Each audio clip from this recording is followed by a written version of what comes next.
Over to you. Huzaifa Sahib, Yes, over to you, sir. can you hear me? Yes, I can hear you, sir. Can you hear me? Can you hear me? Yes, sir. I can hear you very well. Should I begin the proceedings?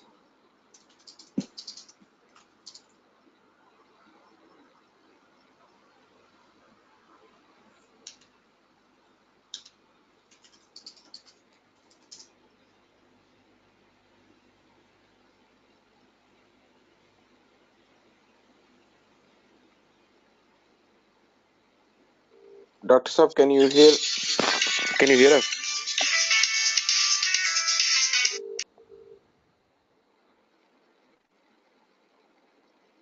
Assalamu alaikum. Can you hear us, Dr. Saab? Walaikum Should salam, I Dr. start? Sir. Yes, please carry on. Yes, please. Yeah. Okay. Assalamu alaikum. Nahmaduhu wa nusalli ala rasulihil kareem. As you know that in this 1 hour session, we have 4 segments. In the first 3 segments, I have a few topics to cover, and in the 4th segment, which we always plan and design to last for at least half an hour, you ask questions and I try to answer them. The first of the 3 sessions from my side is regarding explanation of a certain passage of the Quran. I have been picking a few verses from surahs of the Quran in a sequence. I have been talking about a few verses of Surah At-Tawbah, which is the 9th surah of the Quran. Today I have picked verses 34 and 35 for the purpose.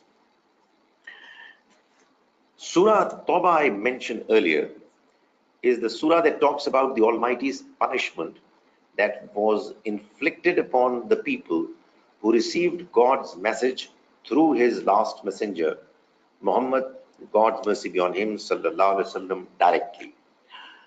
This mention of God's punishment has actually been described in this chapter, in this surah, in a sequence. It talks about the fact that there were three types of people who were punished. The polytheists, al-mushrikun, the people of the book, Ahl Kitab, and al-munafiqun, hypocrites. When the Quran talks about the people of the book, the Almighty mentions the fact that they need to be fought against, and the fact that they would surrender, submit themselves before Muslims, will pay jizya as a protection tax, and will remain second-rate citizens as a punishment of ignominy and insult for not accepting the Almighty's message when it was presented to them most clearly and effectively. After having described this punishment in verse 29, the Almighty has gone on to mention some of the reasons that have led them to this state of affairs, wherein they were not following the truth properly, and it caused them to reject the Almighty's message. So verse 34 says, Ya ayyuhallazina amanu, believers, inna kathiram minal ahbari war ruhban. There are many amongst the rabbis and the monks, la ya'kuluna amwala nasi bil batil, who devour the wealth of people unjustifiably. That is, these Jews and Christians have within their ranks their religious leaders who are so corrupt that they deprive people of their wealth in the name of religion. وَيَصُدُّونَ عَنْ سَبِيلِ اللَّهِ, and they prevent people from the way of Allah, from coming close to God's way. Obviously, when the religious people are corrupt, they would hinder people from coming close to God. A, because their behavior itself is an hindrance, and B, because they would not like people to know the religion properly, lest they should come to learn about what the truth is and would not follow them. So they used to hinder people from coming close to God and His message. The Almighty goes on to say, وَالَّذِينَ يَكْنِزُونَ الذَّهَبَ وَالْفِضَّةَ, and those who hoard wealth, hoard gold and silver, وَلَا يُنْفِقُونَهَا فِي سَبِيلِ اللَّهِ, and they do not spend it in the way of Allah, فَبَشِّرْهُمْ بِعَذَابٍ أَلِيمٍ, then give them the tiding, the good news of a severe penalty, a painful penalty. This tiding or good news is obviously meant in a sarcastic way. They wanted to have the good news of the success of both worlds, but their behavior was unbecoming. Let them know that instead now they are going to get the punishment of the hellfire. The Almighty goes on to say in the next verse, يَوْمَ يُحْمَى عَلَيْهَا فِي نَارِ جَهَنَّمَ, on the day when that wealth, that is gold and silver, they're going to be heated in the fire of hell. فَتُقْوَى بِهَا جِبَاهُهُمْ وَجُنُوبُهُمْ وَظُهُورُهُمْ, and with it will be branded their foreheads, their flanks, and their backs. And it will be said to them, هَذَا مَا كَنَزْتُمْ لِأَنفُسِكُمْ, this is the treasure which you hoarded for yourselves. فَذُوقُوا مَا كُنْتُمْ تَكْنِزُونَ, now taste of what you used to hoard.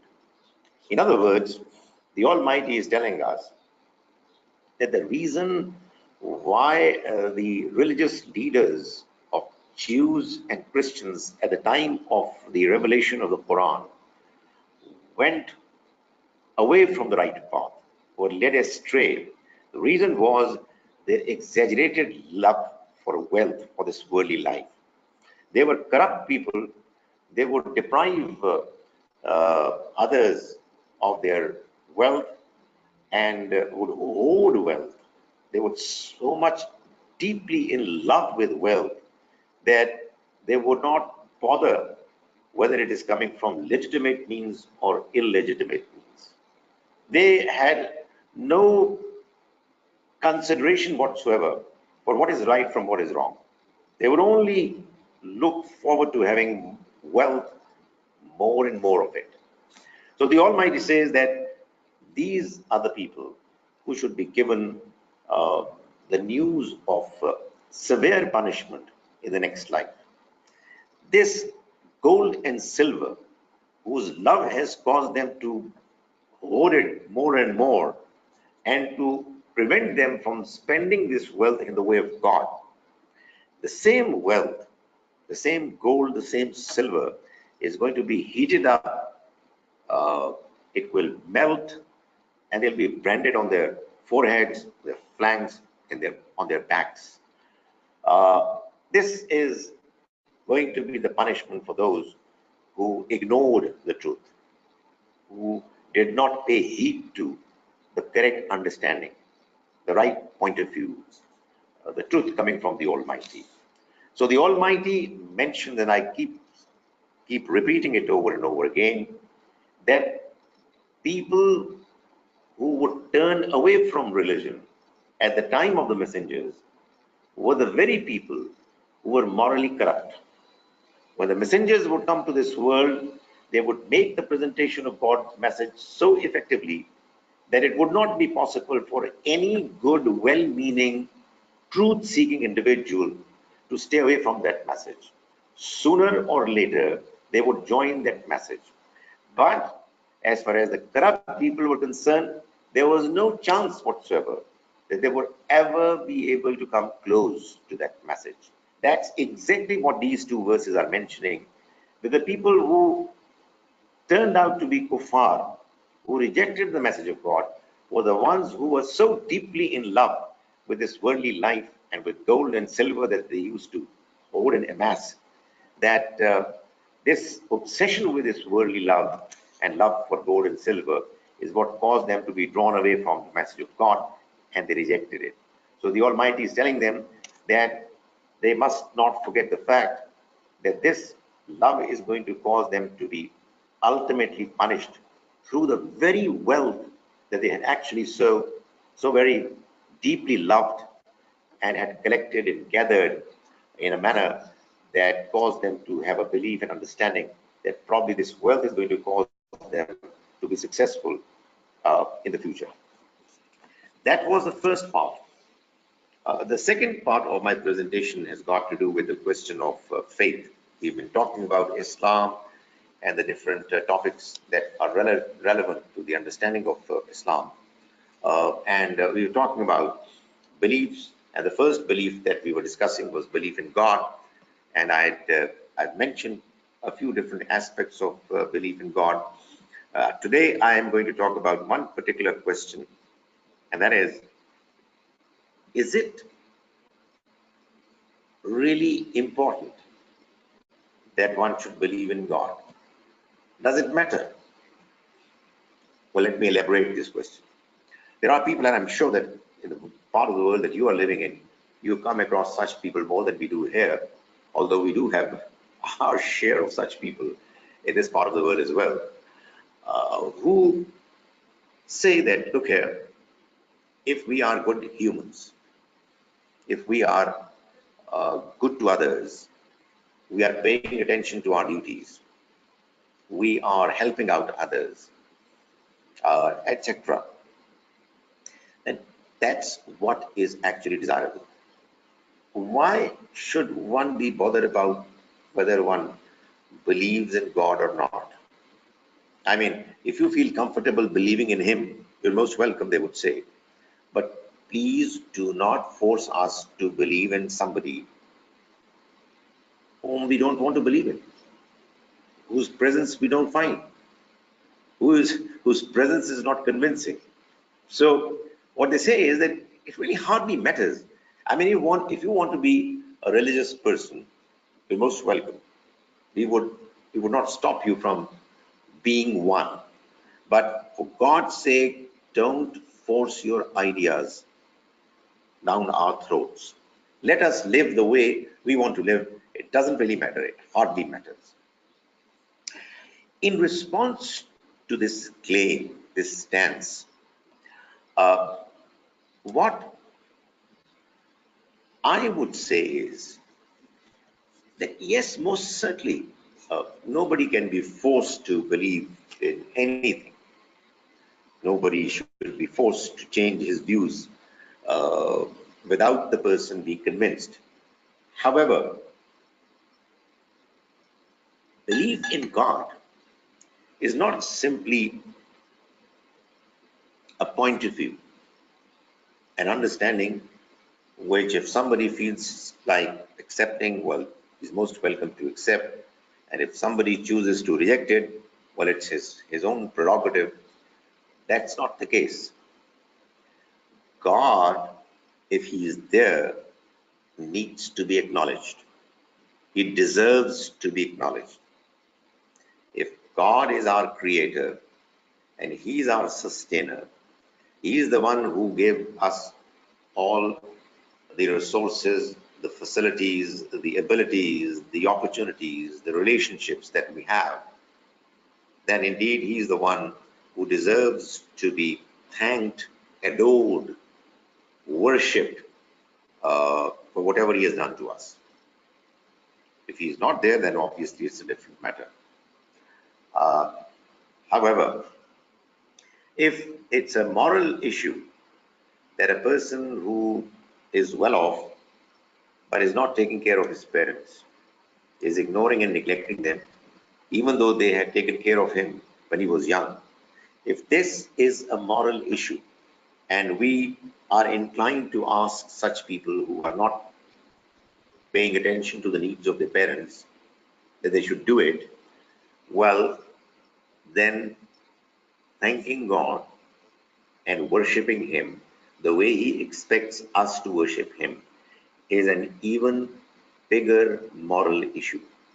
It cannot be simply ignored by saying that, well, it's your point of view. If your father is your father, your mother is your mother, then they need to be taken care of. They need to be respected by you. There's no way that you can ignore them. If God is there, then he has to be respected, has to be worshipped, he has to be thanked. It's a moral issue. Now, somebody might say that, look here, I don't believe in it. So, what are you talking about? You're talking about a father, you're talking about a mother that I don't even believe in. Well, my answer, my response to such mentions and claims is very simple.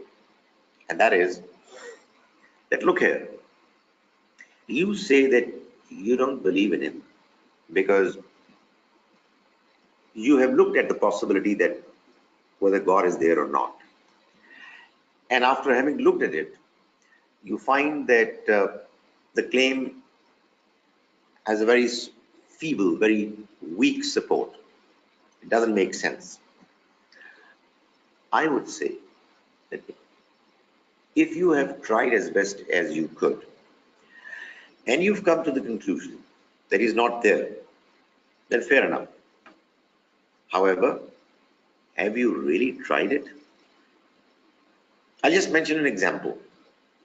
Let's assume that there is a young man in his 30s who, when he was a teenager, uh, he lost his father. His father didn't die, but it disappeared. He was kidnapped. Uh, the young man was born into a rich family. His father was a well-off businessman. So he got good education when he was in his, let's say, secondary school. His father got kidnapped and disappeared. But things went along. Because he had a well-off family, somehow the business continued. And he continued to have his higher education, went abroad, came back and took over the business of his father and is running it successfully. Um, and he's got married, his children, etc. And all of a sudden he comes to know about the fact that his father is still alive, you know, some 15, 16 years after he disappeared. Somewhere in Afghanistan, he's being kept by some people who kidnapped him and they're asking for ransom.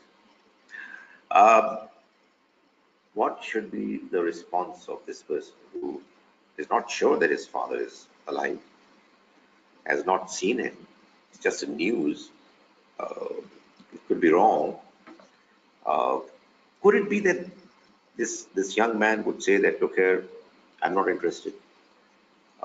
I'm more keen to run my business, and I'm going for another business trip, etc., to Europe or whatever. Uh, it's not possible. It's not possible for a morally decent person to ignore this news. If those people who say that they don't believe in God have actually searched for God as keenly as this young man should search for the fact as to whether his father is actually alive and is in Afghanistan or not, if they have done this search and despite their best efforts, they have not been able to find their God, then they do certainly have an excuse. But whether they have done it properly or not, whether they were actually to begin with eager to find God, because that's what is natural, as much as is natural for the young man to find his father and to find out whether this report is correct or not. Because a good son would always be thrilled by the news, by the news that his father is alive, still alive. So, that's what the criterion is. Those who claim that they don't believe in God, and they also say that they have looked for God desperately and have not been able to find him, then it's a different matter. But if the fact is that some of these people have never ever bothered to take the concept seriously, have been biased against the concept of God, then obviously it's something which is a morally unacceptable position for which they will be held accountable. The third segment of my presentation has got to do with some issues are uh, that are particularly confronted by the people living in the West, living in countries where uh, the majority of the people are not Muslims. Uh, the issue that I am raising today is the question of uh, adjustment of local laws with Sharia laws. What should a person living in the West do when, on the one hand, you have many laws which apparently run contrary to the Sharia laws, or at least they're parallel? They don't conflict, they don't contradict, but they're not consistent. So, what should you do? There are some laws which are not Sharia laws, but nonetheless they are expected to be followed by the society that you're a part of. So, why exactly should be the policy, the strategy of a Muslim, a good Muslim, practicing Muslim, living in countries, in systems where the law is by and large not based on Sharia, is against, well, it's not against, is very different. What should be done? Well, the answer is that we'll need to analyze. If we are talking about laws that are not mentioned in the Quran and Sunnah, traffic laws and other laws that govern some aspects of our lives that have got to do with, call it the modern world, the way it has evolved. If there are laws and you do not find any parallel alternative laws in the Quran and Sunnah, then there is no problem. Then it is important that we follow the law of the land, because the Quran tells us that we have to obey God, we have to obey the messenger, and we also have got to obey ulul amri minkum, the system that we are a part of, the authority that we are governed by. So that's one aspect. The other aspect is that you find that there are many things in the society that you're living in which are permitted. Many things are permissible, which Sharia declares as haram. You know, drinking alcohol, consuming pork, obscene material, etc. Uh,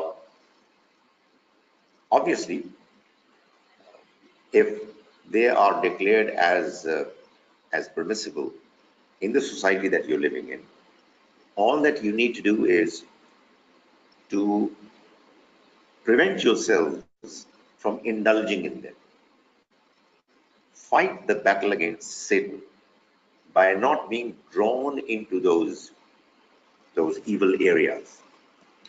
Uh, Also, as and when you get the opportunity, try as best as you can to convince others too that what you're doing is is not acceptable. Do it politely, do it wisely, intelligently. Prepare yourself academically with arguments to present your case. But that's about it. If there are others doing things wrong and you're not joining them in those wrong deeds, then you're not to be blamed. All that you need to do is to remind them, to help them in understanding what the correct view approach is.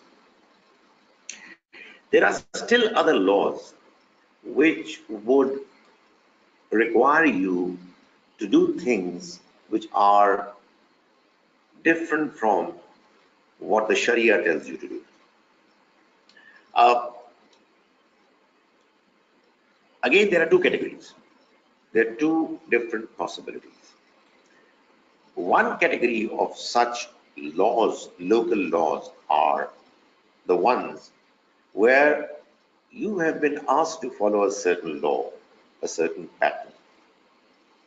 But there's nobody stopping you from also following the Sharia law as well in your own personal capacity. When it comes to deciding certain matters in the country that you're living in public, you've got to follow what is the law, what the law tells you to do. But then you are also at liberty. You're free to do what you want to do in your own capacity as well. There are two examples that come to my mind. One is the example of nikah and divorce. You get married according to Sharia in a certain way, but you also get married officially for the sake of the system that you are a part of, and there are certain formalities which are required to be gone through. Uh, there's nothing stopping you from doing both.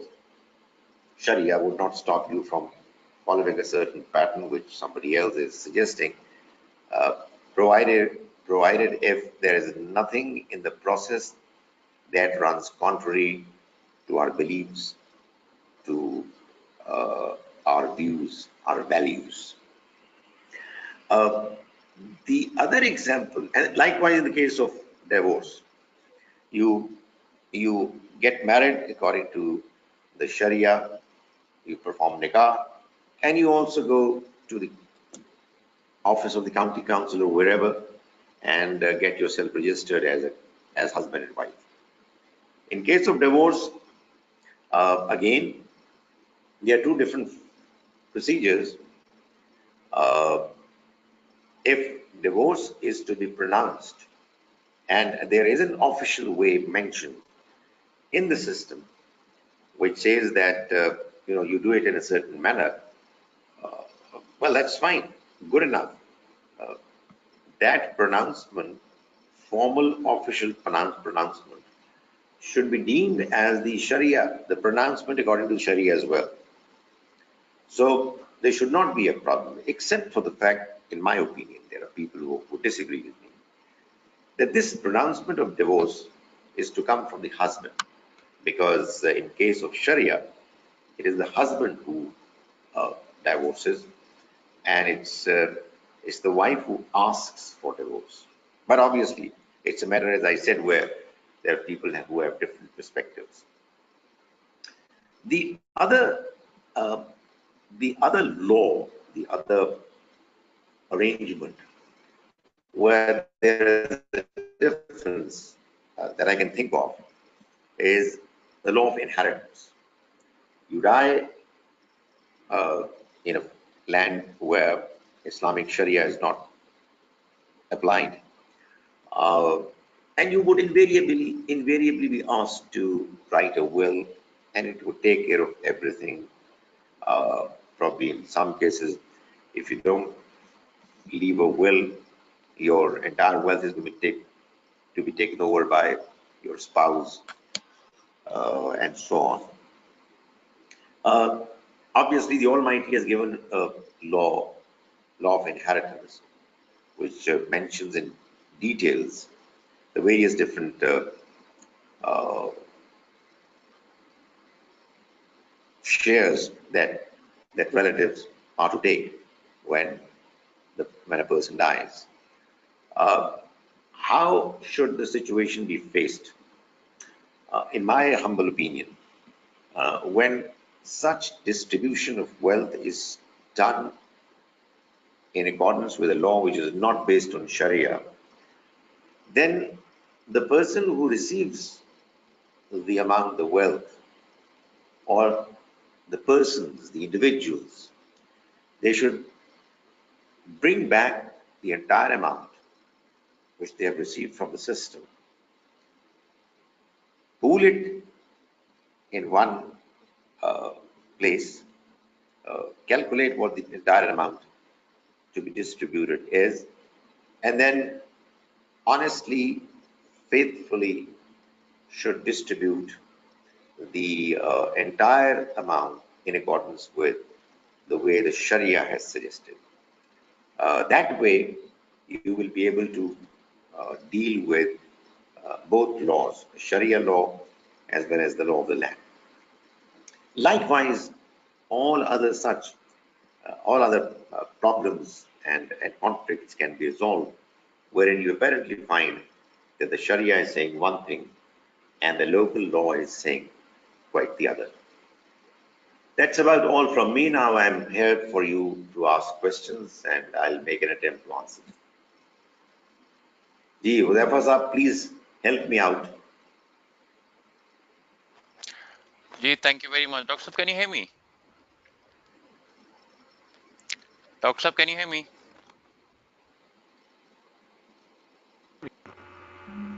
Hudhaifa Saab, Dr. Saab, can you hear me?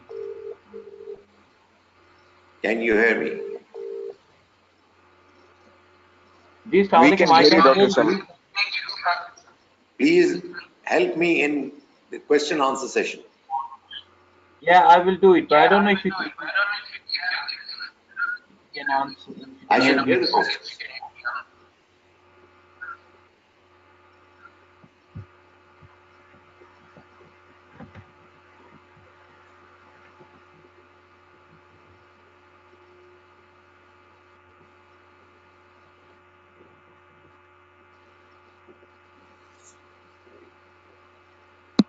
Ji, Dr. Saab.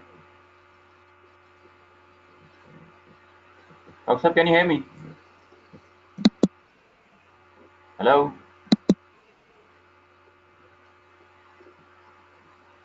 Ji, are there any questions? Just I'm gonna check. Just give me 1 minute, please. If there is a problem in understanding the system, you can send me from on the phone. No worries, sir. This is Rafia Khan. She's asking the question, and I am going to unmute her. Right, okay. Assalamualaikum, Dr. Saab, can you hear me? Walaikum Assalam. Can you hear me? I can hear you on the phone, yes. Yes. Dr. Saab, I have 2 questions, so I'll just ask them one after the other. I can hear you. I hope you can hear me as well. Yes, I Yeah, can hear you. yeah, I can hear you. Dr. Khalid, there is Surah Tareem. I can hear her on the phone. No, Okay, I think can you? not only on your laptop, because she's unmuted. I can hear her. I can't hear her. I think I should probably have done something wrong. Pause showing people can see you. Can see you. People can hear you, but how can I hear people? That's the wow. Make another ND. Give control keyboard. I don't know. Pause showing the Dr. screen. Saab, the problem may not be So on the software let me side. hear her on the phone. I mean, that's probably good enough. If others can hear her, I Okay, can fine. hear. Okay, in this Right. case, it's fine, sir. Okay, Rafia Sahaba, you carry on, please. Can you hear me? Dr. Saab, can you hear me? I can now. Yes. Okay. Dr. Saab, Surah Tareem, Ayat 4, it says that Hazrat Hafsa and Hazrat Aisha are reprimanded and asked to seek forgiveness. And if they conspire against the Prophet, then Allah and Jibreel and angels would protect him. And if the Prophet decide to divorce them, Allah will give them better wives. Is this a correct translation? And I fail to understand how it can say that the Prophet's wives would conspire against him. So could you kindly explain Well, this? there are two things that need to be understood. Number one, God Almighty never ever mentioned any names. Therefore, nobody has a right to mention any names. It is so very unfortunate that when the Almighty Himself has decided to hide the names of people whom He is talking about, which we call in Urdu, He is parda dal rahe hain. Why on earth is it that people want to disclose those names? I think it's a serious issue. Had it been God's will, He could have mentioned their names Himself. That's point number one. Point number two is God reprimanding people is based on their status.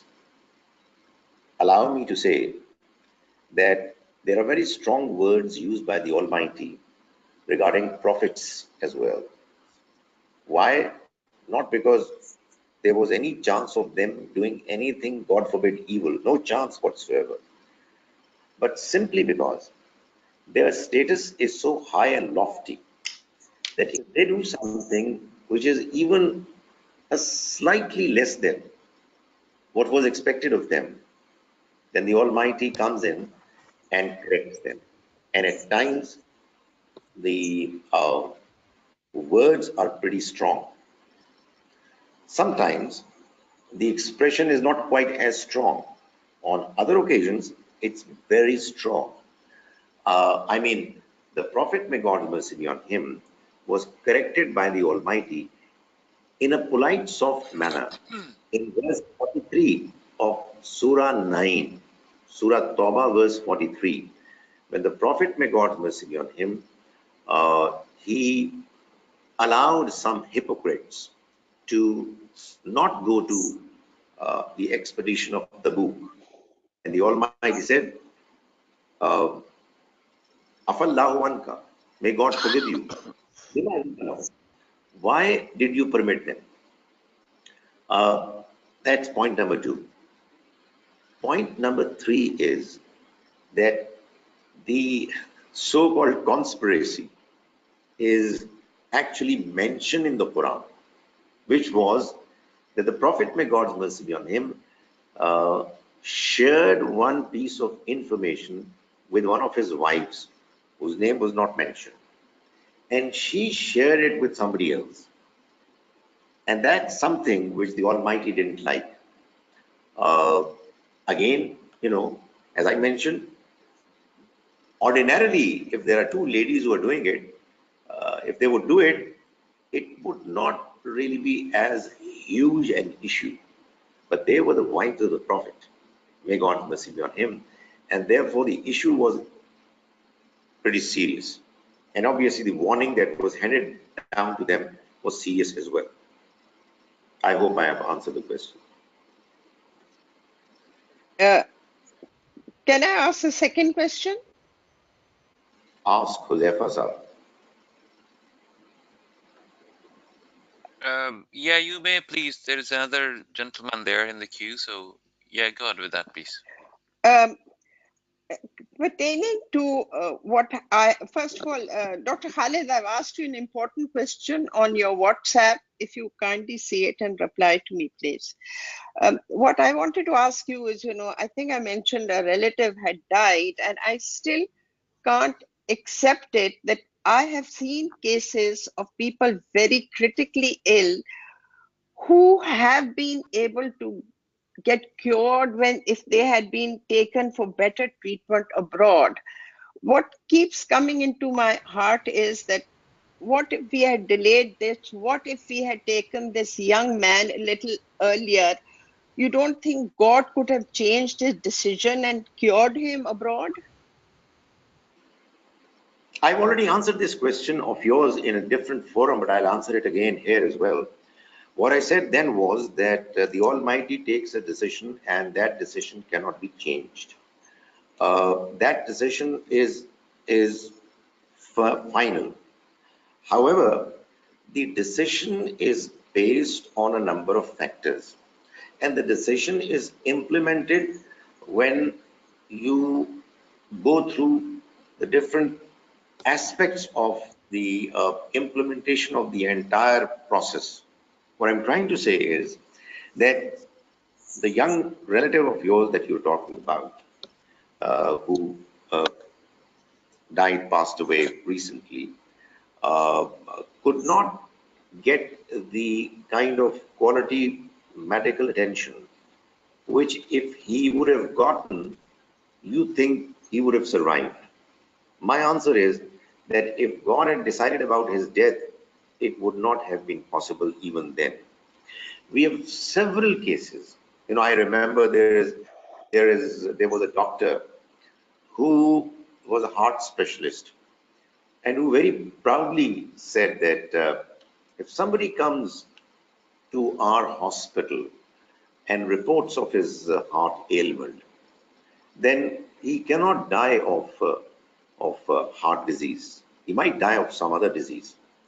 The same very doctor died in the same hospital uh, even before anything could happen, medical attention could get to him.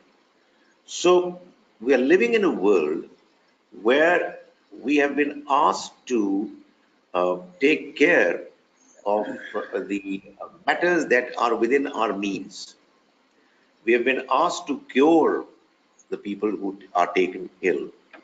But we've also been informed that there is a God who takes the ultimate decisions, who wants us to take care of our sick people, he wants us to be always vigilant in taking the measures, the kind of measures which would help us in surviving, in having good health, in not meeting with accidents. But if in his supreme wisdom, he decides that people will have to go through certain difficulties, calamities, then nobody can stop him from doing it. Thank you. Uh, Thank you, Dr. Saab. Now the next question is from Mr. Mushtaq Khan. Sir, just unmute yourself, please. Yeah, I did. Assalamu alaikum, Dr. Saab. Wa alaikum assalam. My question is about the program itself and about your precious time. I don't know how many people participate in this, what your audience is, and whether it's really valuable for you to, I don't want to use the word waste your precious time, but to me, it looks like there are a lot of times people ask questions which really are not that critical as far as transmission of religion is concerned. So I think you have a mass market in Pakistan, India, Bangladesh, Afghanistan, over 1 billion people. And here I don't know how many people are listening to you now, maybe 5 or 10. So is this a right way to, uh, use your time? You could have an enormous audience in any part of Pakistan, and I think it will be far more valuable and worthwhile than talking to people like me. And it's like talking to the choir. The issues, what you're talking about, really don't have much relevance as far as the general public is concerned. I hope you don't mind my being blunt, but I'm basically as your age group or a little bit maybe older or younger, but I grew up in Pakistan, and I've been practicing. I'm a physician by profession. So I was just judging that is this is real value of your time.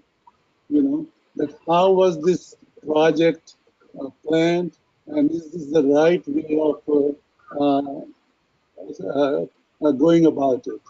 You know, it's a basic question. I hope you don't mind just asking me that.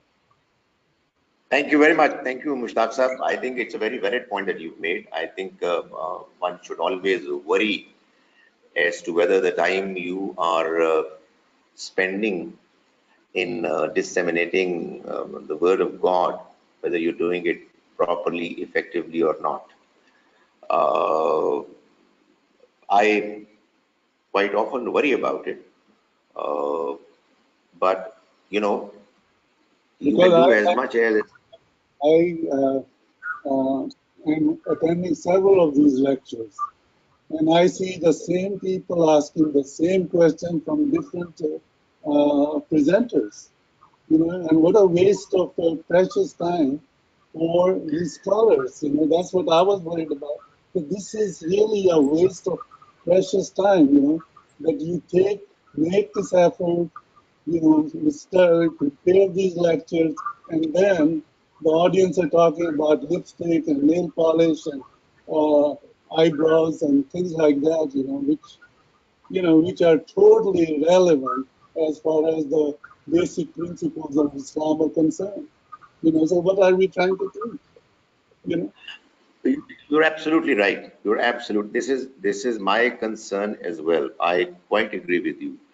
Um, I try to go for some kind of a balancing act wherein I keep telling people who ask the same questions over and over again that for God's sake, there are so many other questions that have piled up which need to be answered.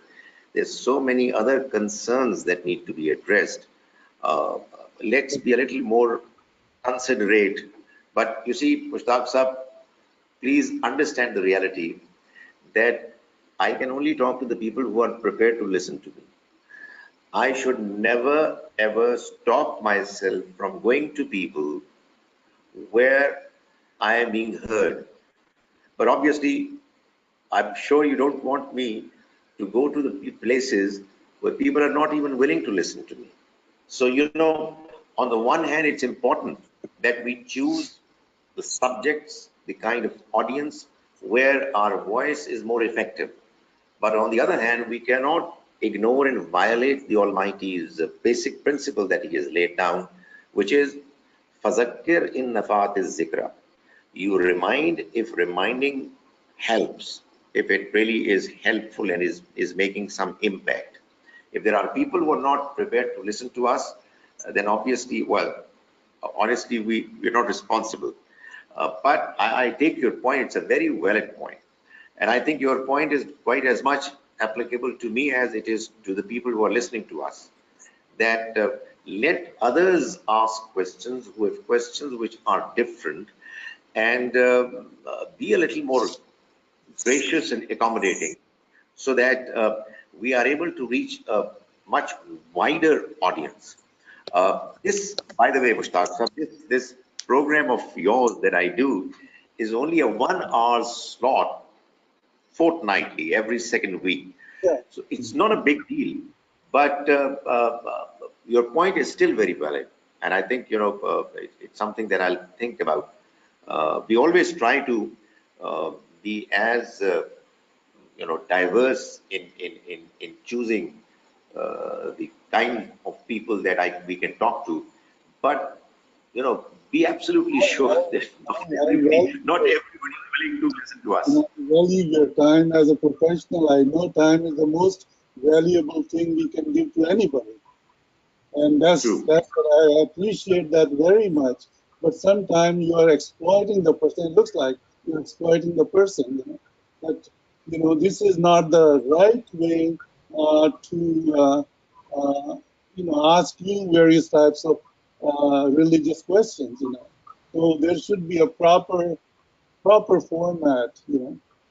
And the people, there are other people who are listening, and they should be able to benefit from that also. So there should be I some, agree.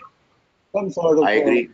yeah format. As I said, you have to maintain a balance between being polite, decent on the one hand, and blunt on the other. But, there are all kinds of people. You cannot change everyone. But I take your point and I thank you very much for putting across on my behalf something probably what I couldn't have said myself. Yes, I appreciate, sir. I appreciate very much. Thank you very much. Thank you, Mushtaq sir, for your question, and Dr. Saab for your answer. Thanks.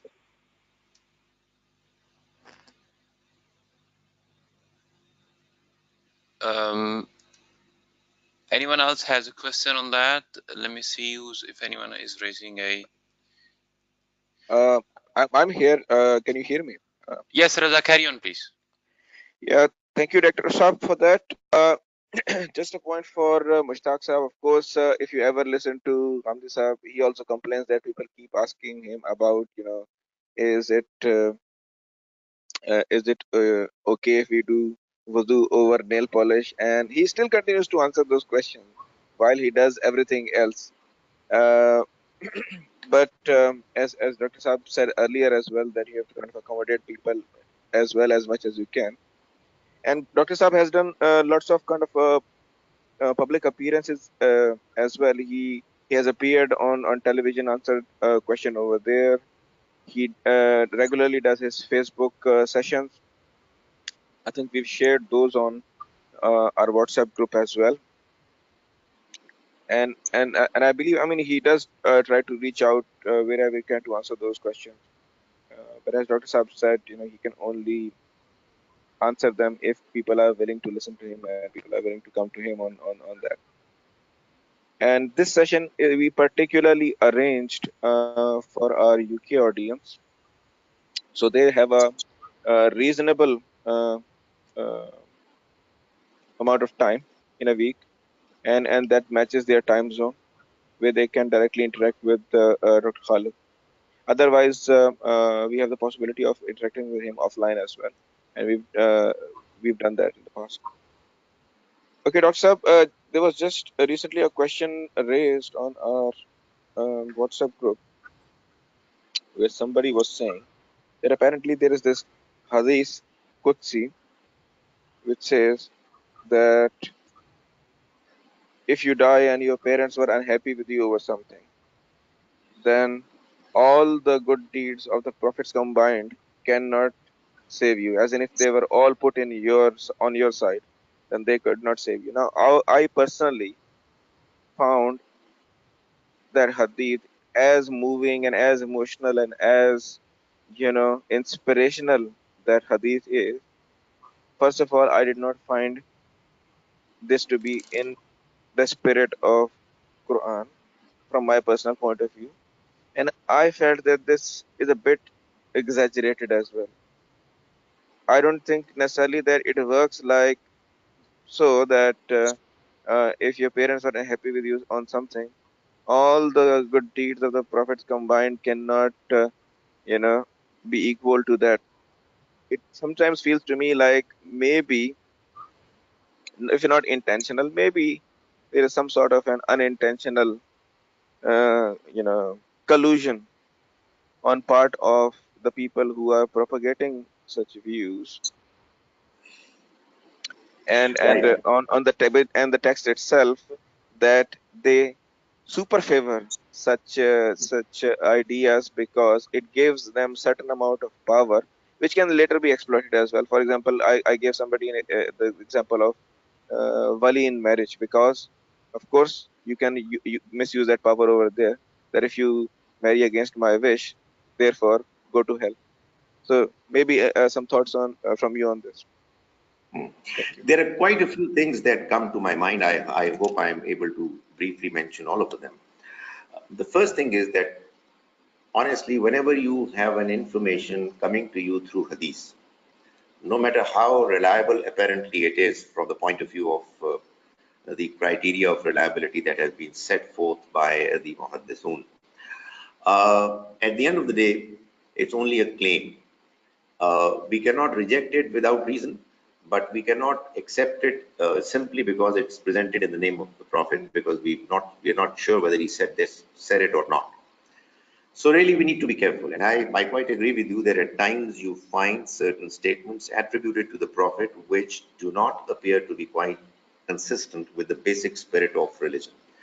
So in such cases, we should not make such statements as a source of ultimate religious verdict.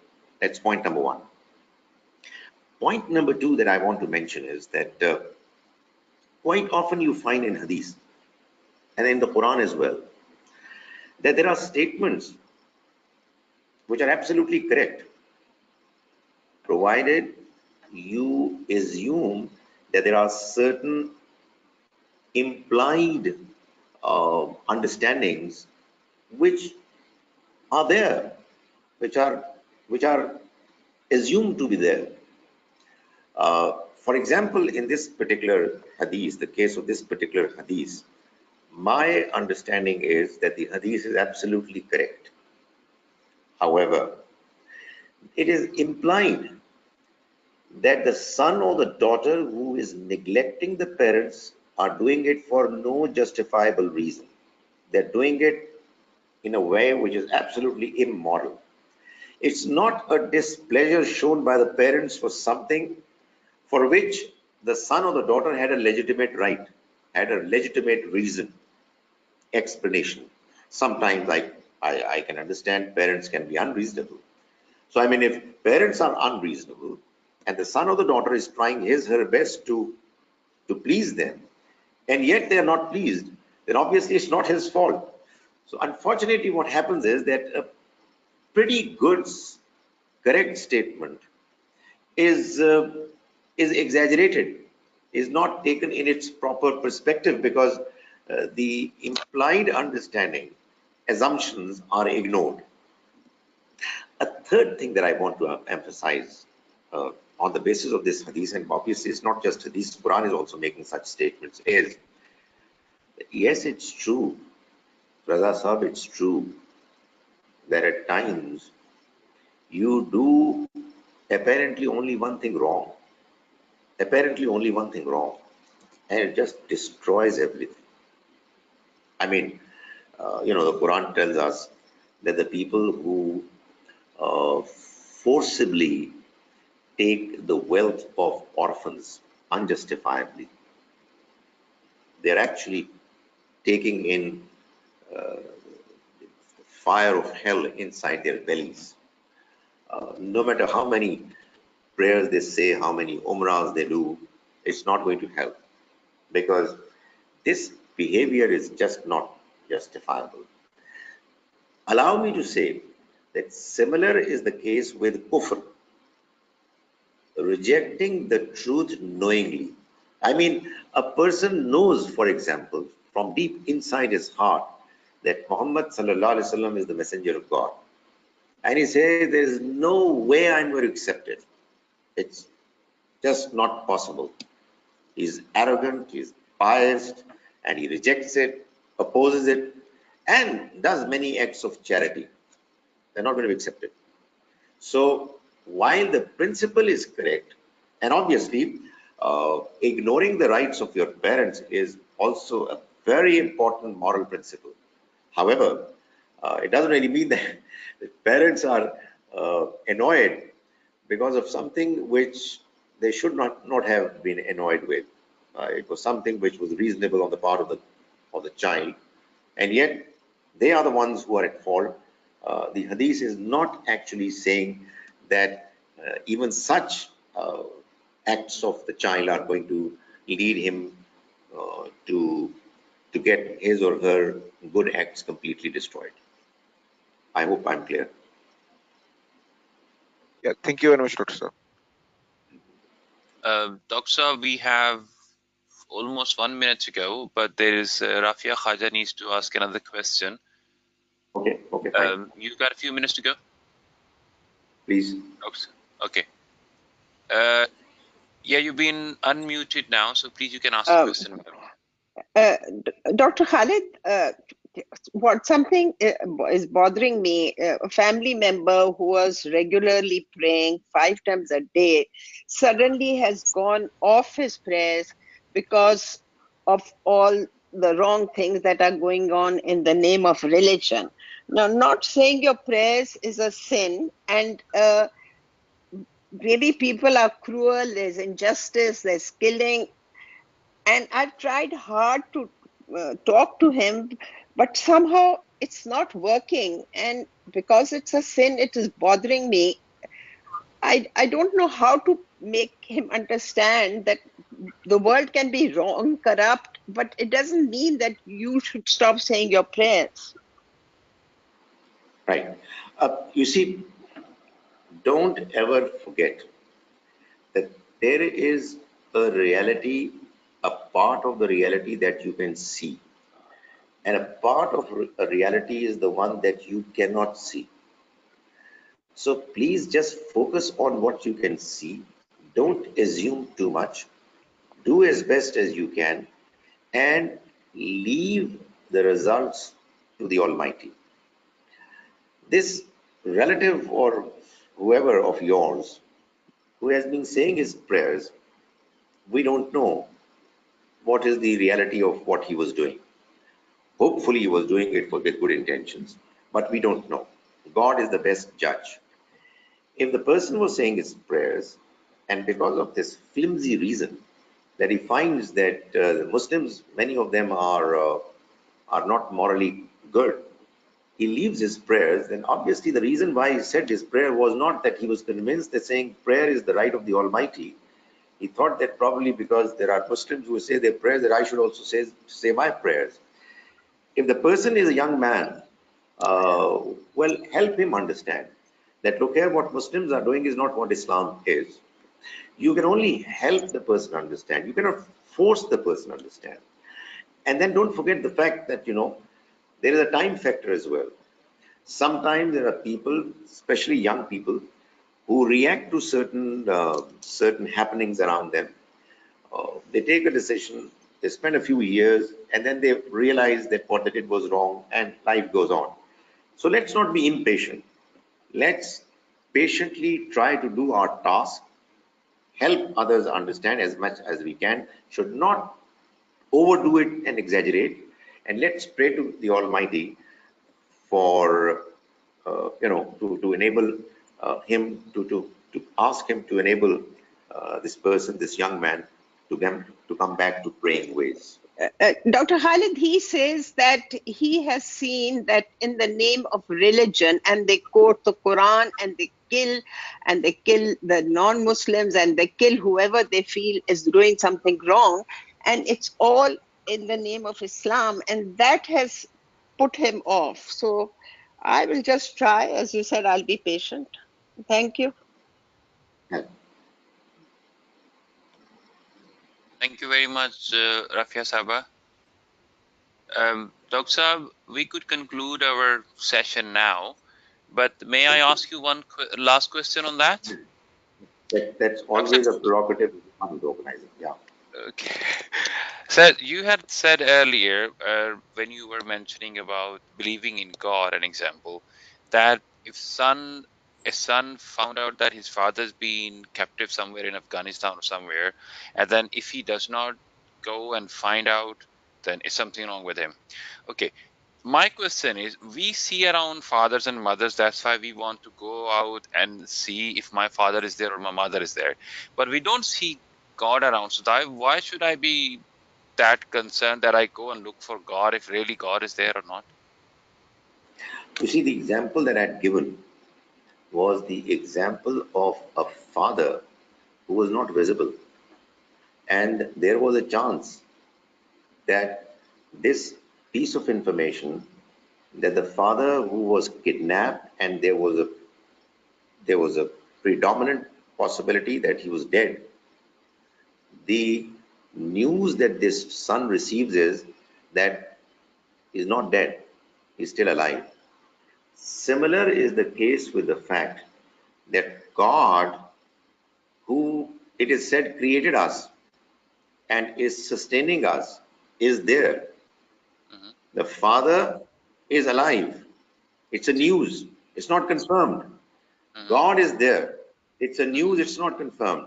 What I am saying is that if we expect the son to take active interest, desperate interest in Mm-hmm. finding out whether the father is alive or not, similar interest should be taken by all humans to at least find out whether this beautiful world that we are a part of is created by somebody or not. So it's a moral obligation. You take interest in finding out whether God is there or not, and despite your best attempts, you find that he is not there, you're not to be blamed. Like the Okay. son is not going to be blamed if he finds out and comes to the conclusion that it was a false information. Okay, sir. Got your point. Thank you very much. In that point, I believe we need to conclude the session now. It's 10:05, actually 6 now, so we have gone 6 minutes beyond our time frame. So thank you very much. It's always a pleasure to first listen to you, and may Allah reward you. And thank you very much, sir. I'm gonna conclude the session now, sir. Thank you. Thank you, sir. Assalamu alaikum. Jazakallah.